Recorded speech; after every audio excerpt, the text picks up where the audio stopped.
that 15-minute math worksheet that your kid brought home for homework demands 6 different executive function skills simultaneously. And it's at the worst possible time of day, when your child's brain is at its absolute lowest. And when they can't do it, we call it a behavior problem. It's not a behavior problem, it's a capacity issue. And the research says you might be fighting for nothing.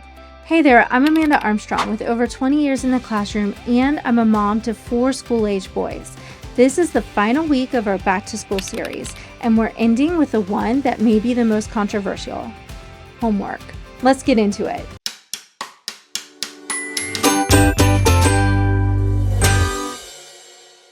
So your kiddo has 20 math problems and their teacher says it should only take about 15 minutes. Let's talk about all of the executive functions that this task actually requires. First is task initiation. They have to actually get started. That's the single hardest thing for an ADHD brain to do, and it really is an issue of can't, not won't. They've got a dead battery. It's not that they're being a lazy driver. Second is working memory, where they have been holding instructions from 6 hours ago while trying to apply it to now. They also need sustained attention, focusing on a low stimulation task at 6 p.m. after a full day of masking. Then there's emotional regulation. They're trying to manage their frustration and anxiety simultaneously. And they also have to use planning, which is knowing where to start, what order, and what materials. And finally, they need time management, which is a concept ADHD brains process very differently at a neurological level. That's 6 skills simultaneously at the lowest capacity moment of the day. Yelling "just do your homework" is like yelling "just see the board" to a kid who needs glasses. Dealing with homework is a struggle many families face. Here's what the research actually says. A 2026 study of 226 families found that autonomy supportive parenting during homework, which means you're present but not controlling, led to better time management, more persistence, and less distractions.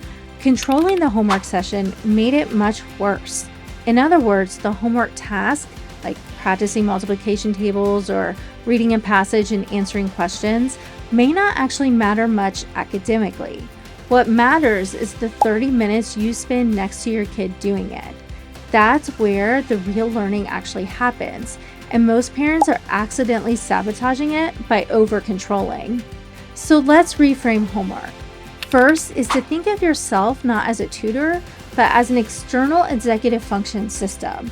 Your job isn't teaching the content, it's providing scaffolding supports. So you can teach your child to use a timer for task initiation or sticky notes for working memory. You can also teach chunking for time management. You're there running the programs that their brains struggle with at 6 p.m. Second is to reframe the goal, which isn't actually completion of the task. Homework has more to do with practicing executive function skills and strategies than it does the actual math or reading. The goal isn't to memorize the multiplication tables, it's about training those executive function skills. Third is to remember that the relationship you have with your child and the relationship your child has with school is worth more than the worksheet. When the homework battle is destroying your evening, close the folder.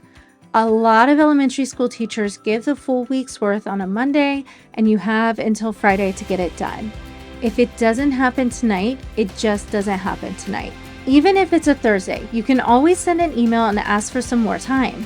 Approaching the worksheet Saturday morning when the meds are working is better for everyone. In all my years in the classroom, not once did I say no to a student who said, "I just couldn't do it last night. Can I have more time?"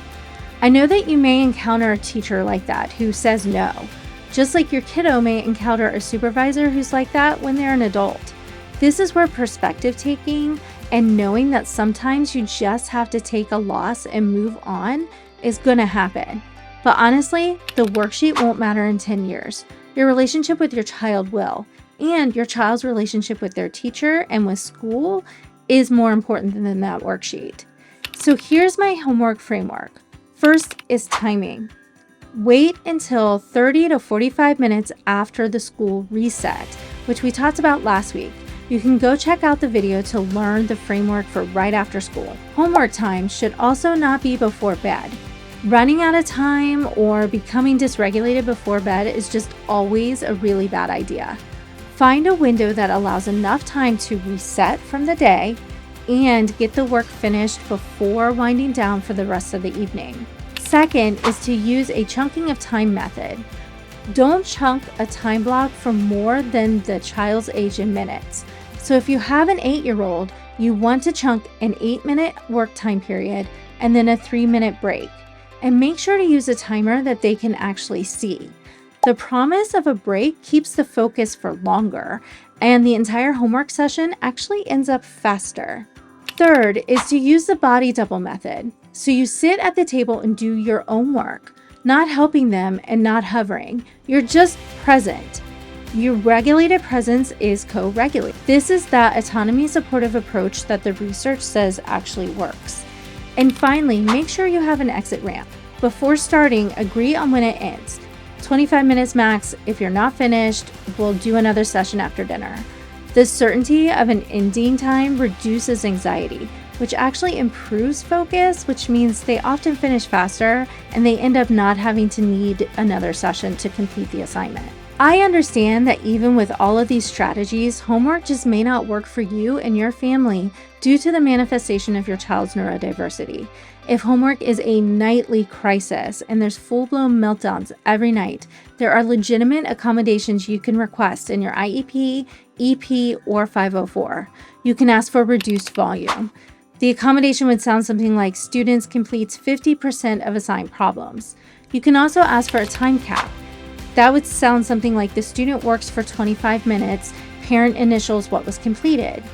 Make sure the accommodation explicitly states that there is no penalty for incomplete work and that the assignment is graded on what was actually completed. You can also ask for alternative formats, like maybe your kid prefers to type or dictate responses. There's so much technology at home, you can even ask to send in a video instead of having to write down the answers. That's great if your kiddo is struggling with something like dysgraphia. A very common accommodation is extended deadlines, or the student may be getting homework earlier than the rest of the class so that they can work on it during a weekend before it's due the following week. Remember that an extended time accommodation does not mean they have the entire quarter, entire semester, or the entire school year. Eventually, your child will need to take a midterm exam and a final exam, and those dates can't just be moved. The school calendar is the school calendar. When thinking about and discussing these accommodations, parents should consider them as safeguards and not the daily norm. They're there just in case something goes sideways on a random Tuesday. Making every effort to meet the actual due date the teacher sets should be the standard practice. And if your high schooler or middle schooler is consistently behind the curriculum pacing, then maybe the level of the courses they're taking should be adjusted. You might want to bring that up to your school if there's a standard class that's offered instead of an honors version. The homework battle is not about actual homework. It's about a brain that's been working at max capacity all day long. So stop fighting the wrong war and start providing the right scaffolding to reduce the struggle. And on nights when it still falls apart, close the folder, write an email to the teacher, try again tomorrow. Make sure to subscribe so that you don't miss next week's video where we talk about motivation and what we can do as parents to keep our middle and high school students on track. If you know a parent who is fighting the homework struggle, make sure to share this video with them. And if you are looking for more support with topics like getting homework completed, please join the Inside Parent community. It's a judgment-free zone away from the noise of social media where we can talk about things that worked and things that didn't work together. The link is in the description. Thanks for watching, and I'll see you next week.